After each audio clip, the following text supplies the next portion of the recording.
That's how we sync the audio professionally here from firetofabulous.com.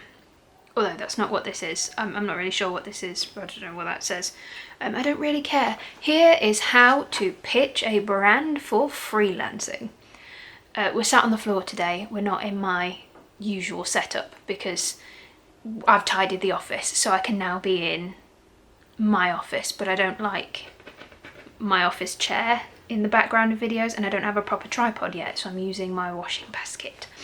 And you can't see the state of the bed, but what you can see, Yankee candle, my incense burner called Alan, and Jack Skellington the tea light burner. So that's what we've got. We've finally got our ring light, we've finally got our microphone, we've finally got a decent camera. We don't have a tripod yet, but you know what, we're working on stuff. You get what we get, and we don't throw a fit. I have many things to pay for, including an impending child. Yeah, I've not said that yet because I was employed in my last videos. I am now not employed. That's a story for, I will put that up on a story time, but I got a job and then I left that job after 3 days because the employer was fraudulent, and I don't want to work for a fraudulent person, so I left. But I will do a video on it because it's still reeling in my head, but at least it means I can say that I'm pregnant now. I'm having a little baby that is due on the 9th of April next year, and we are very excited. But babies are very expensive, so tripods are just going to have to wait. But in the meantime, if you are looking for some extra money, which I know I am, and probably you are as well, because the current global situation that if you mention online you get demonetized for because it's not advertiser friendly to mention this, you probably are in the remit for some more money. So here is how you do that. I will tell you how to do that. That's what this channel is for, so subscribe to it. So you need to find your niche. The who, what, where, when, and the why. Who are you doing it for? What are you doing? When are you going to start? Why are you doing it? What is it? When? Where are you doing it? You don't need to know where you're doing it, but just find out what your niche is. So are you going to be a IT systems copywriter for IT businesses who sell software to other businesses? Or are you going to be a family videographer selling footage to brands who do that? You need to find out what you're doing, why you're doing it, and who you're doing it for, and that is your niche. But it also needs to be profitable. Look for things that are going to make a lot of money quickly. If you're going to go that direction, you need to find things that are going to make money, like fasticles. Research as much as you can in that niche and get your Google PhD. Make sure you've got as much information on that niche as you possibly can. I have a binder. This is my binder on everything I am learning about my niche as I go, because even though I have been doing it, I'm still not, like, I don't know everything. So every time I learn something new, I write it down, I do a course on it or what have you, and it goes in that binder for me to refer back to. So that is something you can do to make sure you know as much as you possibly can. So the more confident you are in your stance, the more confident your pitch will be. Build your website. You need a website to refer people to, otherwise they are not going to take you seriously. Something I did when I worked for my fraudulent employer, he Googled me before I even turned up. So he saw my Instagram, he saw my true crime YouTube channel, he saw my true crime YouTube channel, not this one, the true crime one, and he showed it to people and he was like, look, she does true crime videos. I was like, oh no.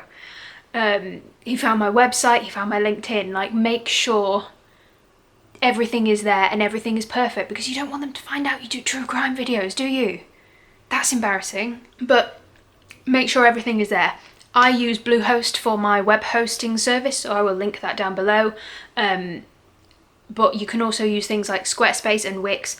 Whatever you fancy, I just prefer using Bluehost because it has a portfolio tool, so I can like upload stuff onto my portfolio and then have that as an option on my menu, and it just makes it easier just to slot stuff up. Your whole website can be your portfolio if you want, but I use my website for other things too, as in it's a blog, it's my portfolio, you know, it's my way of demonstrating my expertise, so that is why I prefer to use Bluehost over the other stuff. It also means I can have WordPress on there, which is a way of demonstrating your expertise, which is another thing that I'm going to talk to about.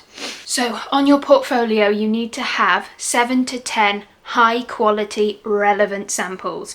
So how you do this is you do your client research. You look at what other people are doing, you look at your competitors, you look at your potential clients, you find out what they're doing, you find out what they want, and you find out how you can do it in your own way that fills a unique gap in the market. It is not oversaturated. You are going to be fine. You just have to find out what your niche expertise is, find out how you do it better than everybody else or in your own unique way, and target those specific brands.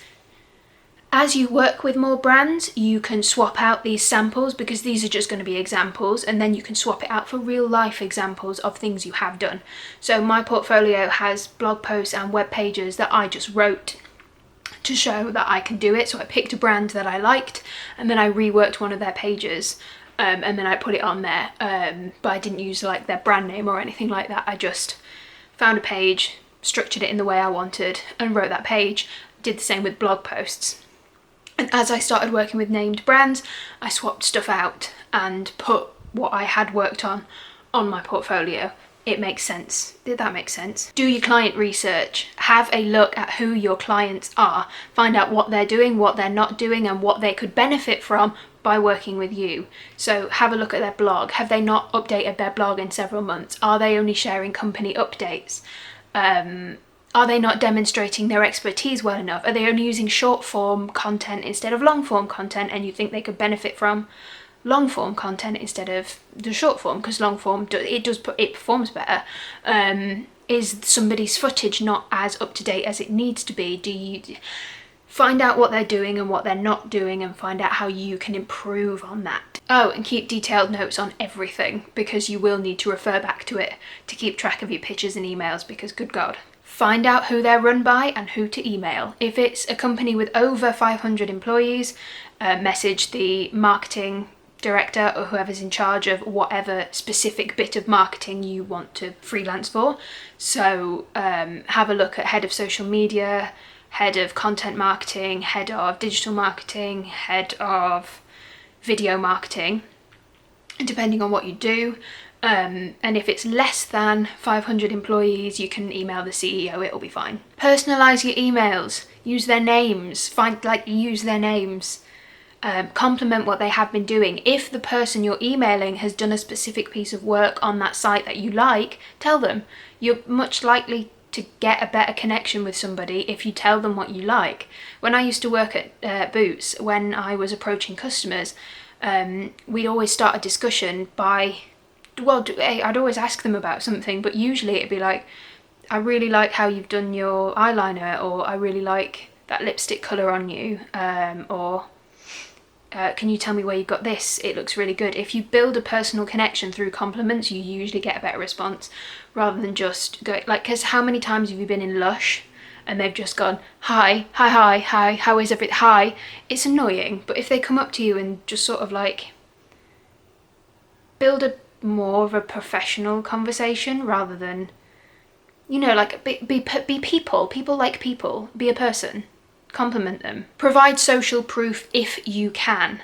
If you have social proof, like if you have a lot of email subscribers on your website, if you have statistics on how well your content performs, if you have names of like brands you've worked with before, put those in. If you can't put those in, then that's fine, don't worry about it. You start with smaller brands. Like, you're not going to email Boots straight away when you've not started yet. You go for smaller brands and work your way up to the big peoples. Like, you work your way up. So if you are just starting out, email small companies, and as you can build up, you can start building up to big companies and emailing those. So just pitch where you're supposed to be pitching, pitch where your level is, and work your way up. So don't worry about stuff like that, you'll be fine. And then that is how you build your social proof in order to pitch the big boys. So, start off small. you'll be fine, don't worry about it. And then build your way up to the lots of big money people. State the benefits of working with you, not the features. They don't really care about if you deliver something really fast or if you're fun to work with. They don't give a shit. They want to know numbers. They want to know you've got a good understanding of SAO. They need to know how you are going to help them and that you are worth the money.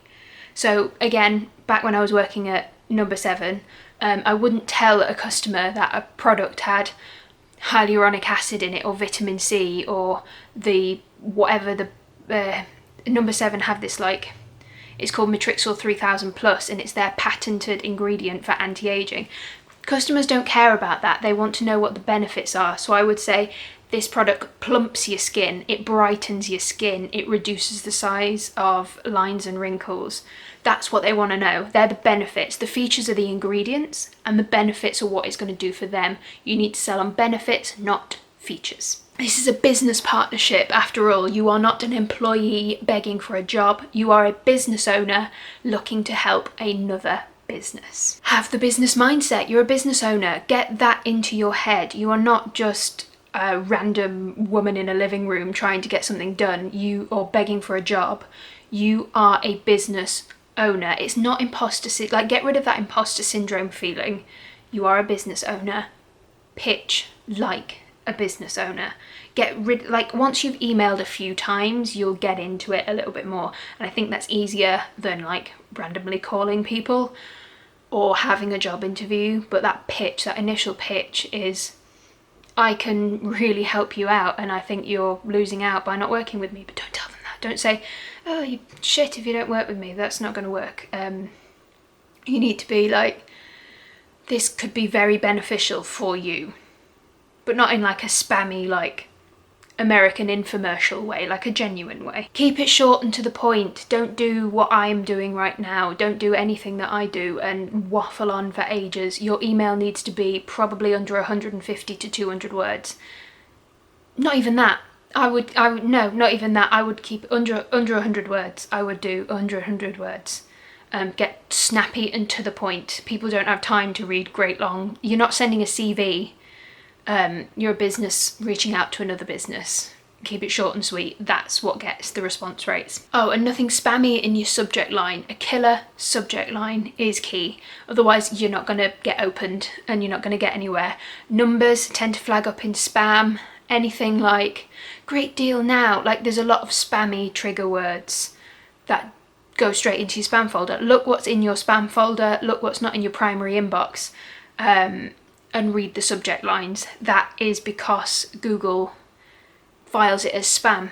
If certain words come up, look what gets to you and look what doesn't get to you, and you'll find out all about your subject lines. You need to send 3 emails. You need to send the introductory email, a follow-up email, and a breakup email. Because you don't know if your first email could get lost in the inboxes.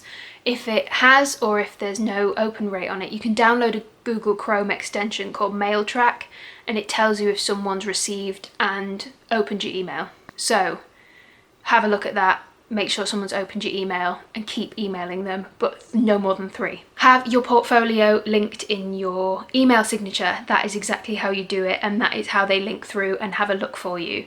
So get your email signature with your name, your niche, and your portfolio link, and that is how people look at you professionally. No money talk in the emails. Wait until they've called you. Do not discuss money in the email. Don't send your rates. That's very unprofessional and spammy. Have a very powerful call to action to sign off. So let's book a call. I'm looking forward to hearing from you.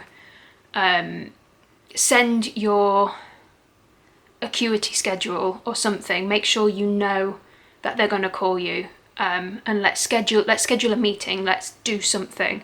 Don't let them like think about it. Let's be like, let's do this now. Not pushy, not arsey, but let's talk.